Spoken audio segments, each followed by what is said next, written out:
हम ममता झा समस्त मिथिलावासी के गोर लागे छी। सोहर गाबऽ जा रहल छी। जय मिथिला, जय मैथिली, जय माँ जानकी। के बाड़ लागल धानी सोचती माई बाप सुमिरथी रे। के बाड़ लागल धानी सोचती माई बाप सुमिरथी रे। ललना रे उठल पा जड़बा में तीर की काका राजा गाए बड़े। ललना रे उठल पा जड़बा में तीर की काका राजा गाए बड़े। सासो जे सोतल बानस घर ननदो को बड़ घर रे।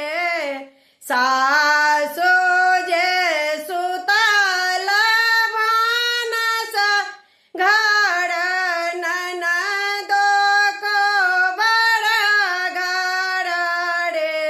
ललना रे पिया सुतल दारबा जाकी ककरा जगाए बड़े। ललना रे पिया सुतल दारबा जाकी ककरा जगाए बड़े। अही अबसर पिया के पबीताहूँ जुलफी पकड़ीताहूँ रे। अही अबसर पिया के पबीताहूँ जुलफी पकड़ीताहूँ रे। ललना रे भैया जी से मारी खुआबीताहूँ बेदाने व्याकुल रे। ललना रे भैया जी से मारी खुआबीताहूँ बेदाने व्याकुल रे।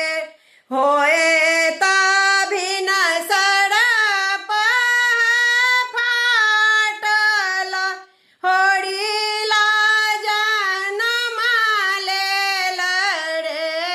भेला भीना सड़प फाटल होड़ीला जनम लेल रे। ललना रे गाबे सब मिल सोहर की नाना दो बधैया मांगे रे। ललना रे गाबे सखी सब सोहर नाना दो बधैया मांगे रे। धन्यवाद।